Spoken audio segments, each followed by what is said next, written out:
So throughout this challenge, I want you guys to think like simple equals successful. So we have these 3 plans, and you guys can pick whichever one you think that you are going to be successful at. So we want you to hit these goals and achieve your personal aspirations through these 12 weeks. And you're going to do that by utilizing each of these 3 plans, or just sticking to 1, or jumping up to 2 throughout the 12 weeks. You can do it, keeping it simple, and rocking it out. So we have these 3 programs. So what are these programs? So we have the clean eating program, and that is all about portion sizes, portion control, and clean eating list, and all of that good stuff. And then we have our macro plan, which is counting your macros, finding those macros, and tracking them within MyFitnessPal. And then we even take it a level up. So we have our timed nutrition plan after that, and that is going to be your timed macro nutrition around your workout, and it funnels into a larger Excel spreadsheet to get a little bit more of the nitty-gritty of your macros. All right, you guys, so reach out to me if you have any questions, comments, concerns, if you need any help at all. I will be a tool for you guys. I will be checking in on Facebook and all social media facets, sending out emails and putting out videos. So reach out to me if you need any advice or help, and we have a huge community here to support you. Welcome. I'm so excited that you guys decided to even just join a challenge. It takes a lot of courage to put your foot out there and just say, hey, I want to make a change, whether that be like weight loss, whether it be muscle gain, whether it be getting leaner, getting faster in the gym, all of these things, like, you have a goal in mind. So I think it takes a lot of courage to, say, hey, I want to actually join a team, do a challenge, and make it happen. So super excited for you guys. And over this 12 weeks, I was kind of thinking about a mission statement of this challenge. What are we doing here? Why are we here? Why are we here for 12 weeks? Why do we got to do this thing? And kind of my overarching mission statement here is to kickstart healthy habits regardless of your knowledge level or individual goals. So we did our little, we had a focus group, right? So we were kind of learning about everyone's knowledge level and what they wanted to get out of this challenge and everything like that. And we kind of noticed everyone has a certain knowledge level. Maybe they've done macros before, maybe they know all of the things about healthy eating but just need a little bit of help. Maybe you're at the end of the totem pole where you don't really know about portions, you don't really know about healthy eating lists. So the knowledge base, is all over the board, right? And your individual goals, like I was saying before, are also all across the board, right? Some of us want to lose weight. Some of us want to get leaner. Some of us want to build muscle. And you can do all of that within this plan. This isn't just a lose weight plan. This is your goals, how you're going to be successful in these 12 weeks, right? Yeah. So this is a little PDF that I made you guys, but I honestly thought that I would start talking about myself and my background and why the heck am I so passionate about this? And I think it'll really kind of resonate with you guys. I don't know how many of you have seen me on my Power Clean Eats. That's my blog and my Instagram and everything like that. But you might have heard my story from there. You might have talked to me in person and know my story. But basically, and without getting long-winded and maybe crying or whatever, and but basically, at the end of high school, I guess, I always played sports, right? I always did volleyball and basketball, super into sports, always ate pretty horribly, right? After practice, you get McDonald's and everyone else is eating it, and so that's the thing. Except for when I went off to college, that year later, after my senior year of playing sports, I still ate horribly, horribly, and then of course college, I drank a lot, smoked, was a horrible healthy or non-healthy habits, very just kind of a low moment in my life of a full year of eating horribly, drinking horribly, and of course not working out, right? Kind of working out, I guess, here and there, when my friends would. But I think the moment where I realized, hey, maybe I should do something is I think I broke my foot or something, in college, doing something dumb, and went and got a x-ray or whatever, and they weighed me, and I think I was 1 80 or something. And like to put that into perspective, I'm like 5'4". So I think just like seeing that number and like seeing how short I was like, whoa, like, okay, that's like kind of a big deal. Like, and then I knew, like, I was like, okay, maybe I am like a little bit overweight. So I have some old pictures on my Instagram if y'all want to like go look, but I was very overweight and very unhealthy, just with like lifestyle choices and things like that. So I think I started going to the gym, started doing cycling classes, did like abs classes, like, but was still eating terrible, like McDonald's still. That was like the big thing. Going out, still drinking every night, like all of these things. And I'm like, well, what the heck? Like, I'm going to spin class and I'm not losing weight. I think I actually might have even gained weight. So it was a big whole thing. And it's truly like true what they say, whoever they is, like you can't outwork a bad diet, right? So blah, blah, blah, long story long. I think I met Andrew, my now husband, and I think from that moment, like, I'm very like an all or nothing kind of person, like determined personality. So I think I met Andrew and I was like, something clicked. I was like, I gotta change. Like, I can see a future with this person and I don't wanna be like drinking every night. I don't wanna be smoking cigarettes. That's not helping my health. I don't want to be eating horribly like in front of this person. Like, it was almost like being embarrassed. And so I'm very like cold turkey. Cut it all out. Like, I think that summer of like 2012, I was like, I'm done with this. Stop drinking. I actually moved out of the apartment. I was living with a couple of girls who were enabling these bad habits, kind of cut that out. Cut a couple people out of my life, which I know that's like seems harsh, but you're not going to move forward with like people holding you back. Cut those people out of my life. And then obviously like from that point into my current me now has been like information overload, like searching macros, healthy eating lists, doing all the things like working out, CrossFit, like it's been like all of these things working up to what I am now. I've lost, you know, give or take like 40 pounds, kept it off, like continue to grow in like my macro journey. I've done Whole30. I continue to constantly probably bother every single person that'll listen to me talk about like nutrition. More specifically, my coworkers, and I'm sure they hate that. So this is actually a great large group to be talking to about something that I'm so passionate about because my coworkers aren't, and I think they're over it. So this is great. I kind of gave you guys some portion guides to kind of keep in mind, but the first kind of thing is like portions. Like, what do we think when we think of portions? Like, I have something here that says so many people tend to overeat almost all of what, or they overeat everything that they serve themselves. Therefore, controlling portion sizes can prevent overeating. So, like, if you're serving yourself all of these like giant piles of food and then like eating it all, like that's probably why you're gaining weight, or you know, like some facet of that. So I think portion control and portion guides are super helpful. And you can obviously go on like Pinterest. That's where I found this little guide of like the different portion sizes. Like those are good to keep in the back of your mind. And I was going to bring like a paper plate and like show you like the portion on a plate, but like half of your plate, like this might be obvious to most, but like half of your plate, you want that to be full of vegetables, right? A quarter of that plate being your protein, and then the last quarter being your complex carbohydrates. So that's kind of how we want to like focus on making our meal plans. Half of our plate vegetables, the other half, or the other quarter protein, the other quarter complex carbohydrates. Boom, already winning, right? So, so from there you can kind of like, everyone has their own individual like dietary needs and things like that with like as regards to food. So just kind of keep that as like an outer shell of like what we're doing here.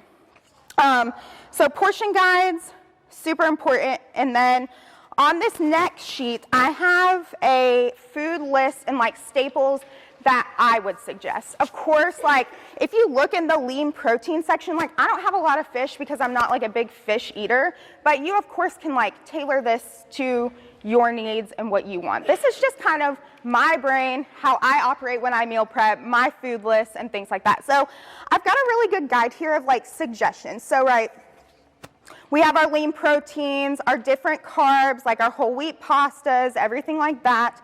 And then, of course, we have a fats list and then a veggies list. Vegetables obviously are one of those things where like you can never have too many of those.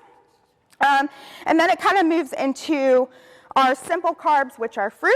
And then we have salt and sodium, in which I just say, try to use your own like seasoning mixes and things like that, your own like fresh ingredients and everything like that to kind of keep that sodium level down. And then, added sugar and drinks I kind of wanted to touch on because I guess my number one tip if you are trying to lose weight, and if you take anything away from this, like don't drink your calories. Oh my gosh, like that to me is probably like how I even started like trying to like figure out the like weight loss thing, was like not drinking my calories, lots of alcohol, and then it kind of snowballed from there. So I don't know if you guys saw me on Instagram, but I was like looking on Dunkin' Donuts nutritional chart, and I was like, oh my gosh, like some of these drinks have like 76 carbs in them, and like for reference, I only get I think like 160 a day. I'm like, oh my gosh, that's insane. So drinking your calories, we can talk more on an individual level if you want to kind of talk that out, but that is my like number one tip, I guess, from this clean eating plan.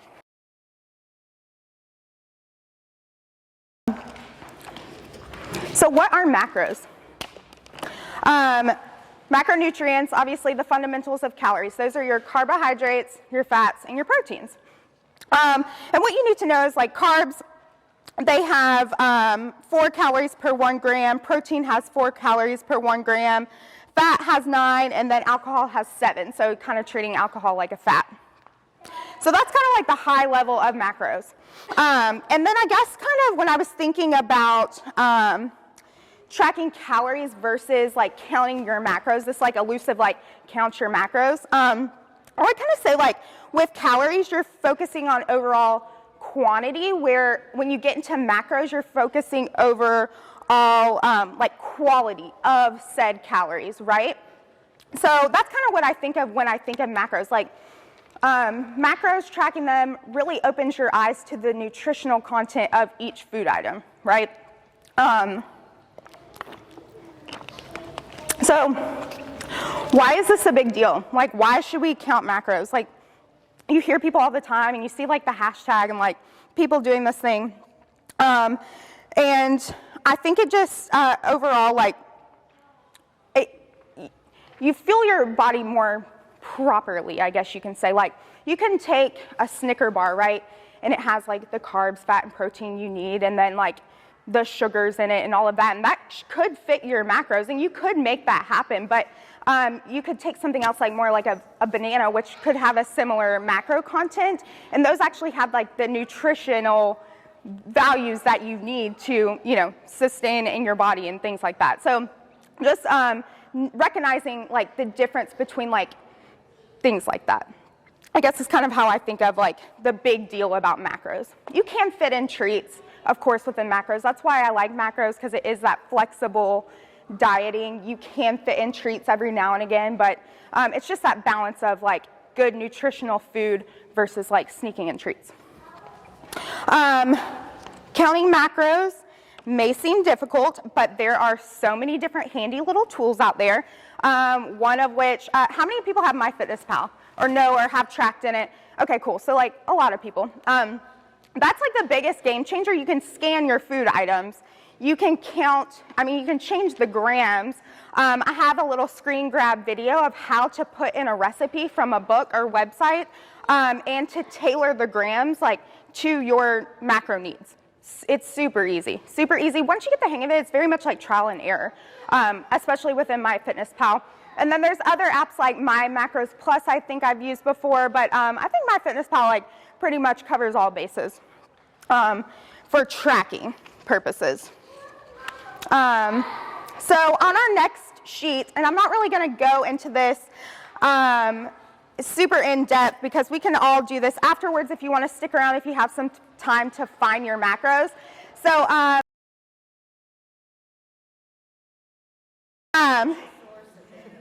yes.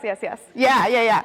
So basically, you're going to find your, ultimately, like high level, finding your caloric goals, and then breaking that down with your percentages of carbs, fats, and proteins, finding that, and then finding your overall macros, right? And then you can divide that out and find how much macros you need per meal. I don't personally do that, but we can go into the nitty-gritty of everything like that if you want to do that. But I just personally don't. I like at the end of the day being able to scrounge around and put some macros together and eat something cool. I don't know, like a Kodiak cake or whatever.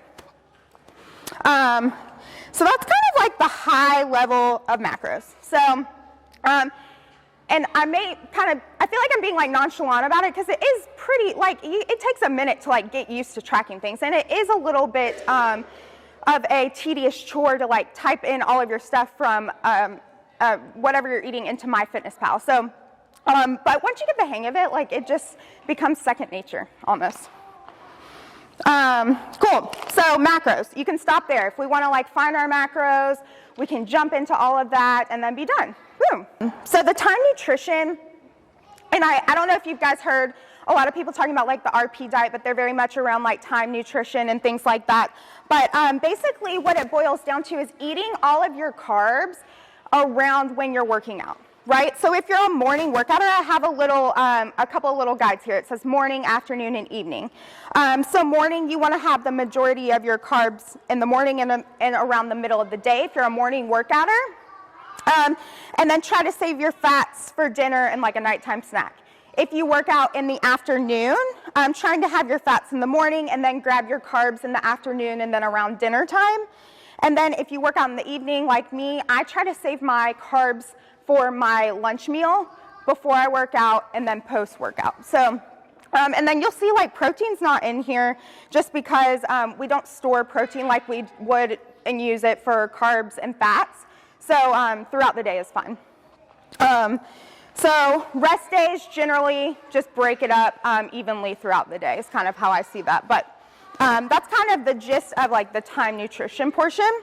I do have a couple little FAQ on the bottom that you can read through on your own time. But spiraling from time nutrition, I have an Excel tracker, which is very, very intense. The Excel tracker is a beast. And it's very, I guess you could say counterintuitive almost to MyFitnessPal. You're basically, so I created this Excel spreadsheet for friends that wanted to learn macros and wanted me to do one-on-one coaching with them. Of course, this isn't one-on-one where you have to send me your Excel spreadsheet, but if you wanted to use it, it's a broader snapshot of MyFitnessPal. So you can kind of see here, I have it broken down by week 1, week 2, and then you'll see proteins, carbs, fats, and then you factor in your weight.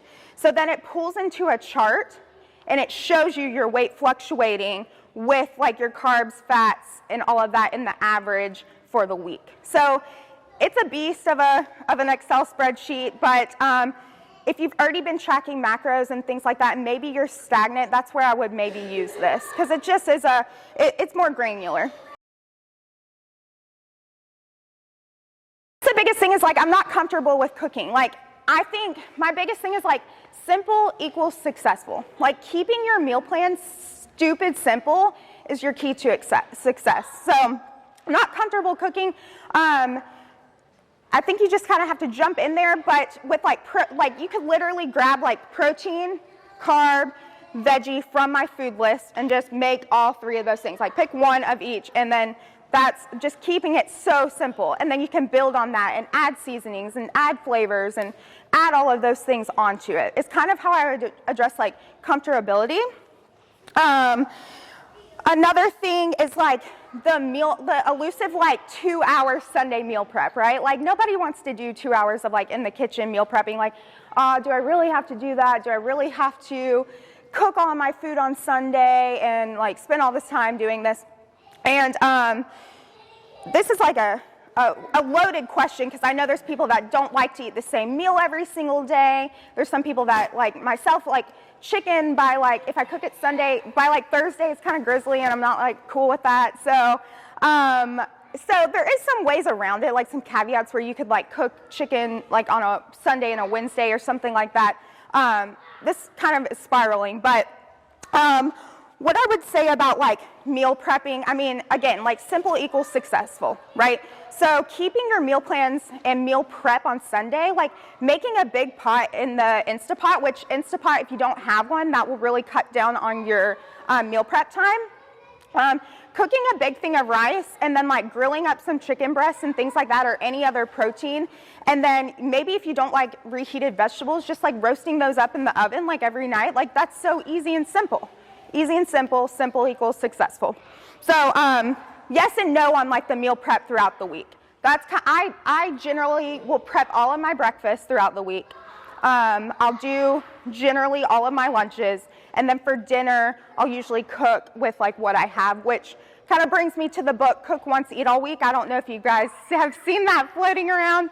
I know some of you have bought it and really love it, but it is great. I brought it with me if y'all want to flip through it. But in short, the chick that wrote it, she basically gives you 3 main ingredients for the week, and then it makes 3 separate, different, completely different flavor profile recipes. So it's really awesome. So highly recommend that. Another kind of big question that everyone was kind of talking about in the Facebook group was, do I really have to give up like X? Do I really have to give this up for this whole 12 weeks? Do I have to, oh no, like I have to give up this? Like, it's not an elimination diet, so don't kind of treat it like that, because I feel like that's a, kind of a plan for failure. You want to have those treat meals. You want to be able to go out with your friends and family on the weekends, like having that cheat meal. Like, I think that's personally okay to do like a cheat meal on the weekends where you're eating your macros for the day, and then say you go out to dinner with your family and you don't track it. And then guess what? The next day you just move on and keep tracking your macros. So I think that in my personal opinion, that's fine. But again, I've been kind of doing this for a long time where I can just jump back on. If you don't think you can jump back on it, then we can kind of talk about that outside of this. But I did want to provide you guys with some questions. I don't know what you guys do for a living, but I work in HR, and in my office, we constantly have stuff, like constantly. It's like, I blink and there's like Krispy Kreme donuts, and like there's people that are like vultures and they're gone, and I'm like, wow, this is like insane. So we always have stuff, and you know, my coworkers will be like, where do you get this determination from? Like, how do you have the willpower to not eat this Jets pizza? And I'm like, okay, well, I just I'm like kind of a creeper, like in the back, like when I'm like looking at the food that's in the kitchen. And we do like these celebrations too, where we have like cookie cake and stuff like that. And I just kind of like hover in the back, and everyone knows about me and like being healthy, so they don't judge. But I'll just be like, okay, like my first question I ask myself, like, is this worth it to me? Like, let's just go with the Jets pizza. Like, is this pizza worth it to me? And generally I can look at like Jets and be like, no, that's not worth it to me. My next question is like, can I get this at any time? Like, is this a specialty item to me? Like, is this flown in from somewhere and I'll never be able to eat it again? Like, generally the answer is no. Like, I can order Jets at any time. Like, anytime I want it. I can get it tomorrow. I can get it whenever. Will this help me achieve my goals? In the pizza example, like, no, I don't need cheesy, greasy pizza to like help me get abs. Like, that's not my goal. Like, that's not my goals. And then my last question is, how will my body respond to this? I think that's a big one, especially if you're eating really well. And like in the Jets pizza scenario, like I might have to go home, like if I eat this pizza. Like my stomach might start cramping. Like, not good. So I think those questions will be good. Like, it could be in any setting too. It doesn't necessarily have to be the office. That's just where I tend to see a lot of junk food and things like that.